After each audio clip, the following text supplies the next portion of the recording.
Clip number 1765۔ اس clip میں آپ قرآن پاک کی سورہ قیامہ کا تعارف، آیت نمبر 1 سے 3 کی تلاوت، ترجمہ اور تفسیر قرآن صراط الجنان سماعت فرمائیں گے۔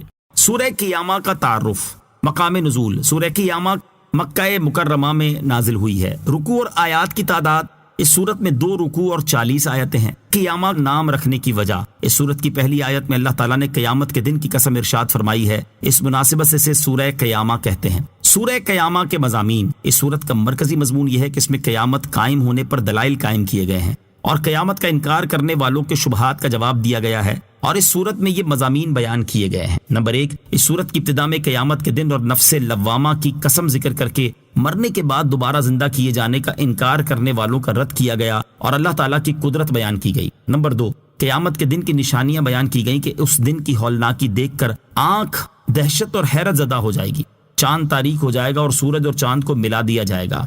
نمبر 3، یہ بیان کیا گیا کہ قیامت کے دن انسان کو اس کے اگلے پچھلے اچھے برے سب عمل بتا دیے جائیں گے، اور اگر اس نے کوئی معذرت پیش کی تو وہ قبول نہیں کی جائے گی۔ نمبر 4، اللہ تعالیٰ نے اپنے حبیب علیہ الصلوۃ والسلام سے فرمایا کہ آپ یاد کرنے کی جلدی میں قرآن مجید نازل ہونے کے ساتھ اپنی زبان کو حرکت نہ دیں، اسے جمع کرنا، اسے پڑھنا اور اس کے معنی و احکام کو بیان کرنا ہمارے ذمے ہے۔ نمبر 5، دنیا سے محبت رکھنے اور اسے آخرت پر ترجیح دینے کی مذمت بیان کی گئی، اور یہ بتایا گیا کہ قیامت کے دن لوگ 2 طرح کے ہوں گے، بعض کے چہرے اس دن تر و تازہ ہوں گے اور وہ اپنے رب کے نظارے کر رہے ہوں گے، جبکہ بعض کے چہرے اس دن بگڑے ہوئے ہوں گے اور قیامت کے احوال دیکھ کر انہیں یقین ہو جائے گا کہ اب ان کے ساتھ پیٹھ توڑ دینے والا سلوک کیا جائے گا۔ نمبر 6، سزا کی سختیاں اور ہولناکیاں بیان کی گئیں، اور یہ بتایا گیا کہ قیامت کے دن بندوں کو رب عز و جل کی طرف ہی چلنا ہوگا اور وہی ان کے درمیان فیصلہ فرمائے گا۔ نمبر 7، اس صورت کے آخر میں مردوں کو دوبارہ زندہ کرنے پر اللہ تعالیٰ کے قادر ہونے کی دلیل بیان فرمائی گئی، اور بتایا گیا کہ جس نے پہلی بار پیدا کر دیا تو وہ دوبارہ بھی پیدا کر سکتا ہے۔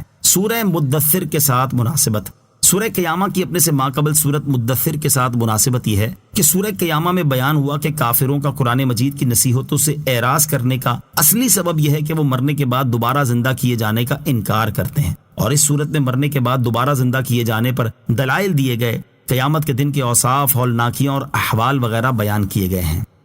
بسم اللہ الرحمن الرحیم۔ ترجمہ، اللہ کے نام سے شروع جو نہایت مہربان رحمت والا ہے۔ لا اقسم بیوم القیامہ ولا اقسم بالنفس اللوامہ۔ ترجمہ، مجھے قیامت کے دن کی قسم ہے اور مجھے اس جان کی قسم ہے جو اپنے اوپر ملامت کرے۔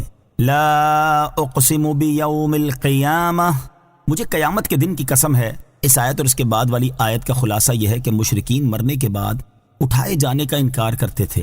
اللہ تعالیٰ نے ان کا رد کرتے ہوئے فرمایا کہ جیسا تم گمان کرتے ہو در حقیقت ویسا نہیں ہے۔ مجھے قیامت کے دن کی قسم ہے اور مجھے اس جان کی قسم ہے جو متقی اور کثرت سے نیکیاں کرنے والی ہونے کے باوجود اپنے اوپر اپنی کوتاہیوں کی وجہ سے ملامت کرے کہ تم مرنے کے بعد ضرور اٹھائے جاؤ گے۔ ایحسب الانسان ان لن نجمع عظامہ۔ ترجمہ، کیا آدمی یہ سمجھتا ہے کہ ہم ہرگز اس کی ہڈیاں جمع نہ فرمائیں گے؟ ایحسب الانسان، کیا آدمی یہ سمجھتا ہے؟ شان نزول، یہ آیت عدی بن ربیعہ کے بارے میں نازل ہوئی۔ اس نے نبی کریم علیہ الصلوۃ والسلام سے پوچھا قیامت کب واقع ہوگی اور اس کے احوال کیسے ہوں گے؟ نبی اکرم صلی اللہ تعالی علیہ وسلم نے اسے بتایا تو اس نے کہا، اگر میں قیامت کا دن دیکھ بھی لوں تو بھی نہ مانوں اور آپ پر ایمان نہ لاؤں، کیا اللہ تعالیٰ بکھری ہوئی ہڈیاں جمع کر دے گا؟ اس پر یہ آیت نازل ہوئی اور اس کے معنی یہ ہے کہ کیا اس کافر کا یہ گمان ہے کہ ہڈیاں بکھرنے، گلنے، ریزہ ریزہ ہو کر مٹی میں ملنے اور ہواؤں کے ساتھ اڑ کر دور دراز مقامات میں منتشر ہو جانے سے ایسی ہو جاتی ہیں کہ ان کو جمع کرنا ہماری قدرت سے باہر ہے؟ یہ فاسد خیال اس کے دل میں کیوں آیا اور اس نے یہ کیوں نہیں جانا کہ جو پہلی بار پیدا کرنے پر قادر ہے وہ مرنے کے بعد دوبارہ پیدا کرنے پر ضرور قادر ہے؟ یاد رہے کہ یہاں آیت میں آدمی سے مراد خاص عدی بن ربیعہ ہے، یا ہر وہ کافر مراد ہے جو مرنے کے بعد اٹھائے جانے کا انکار کرتا ہے۔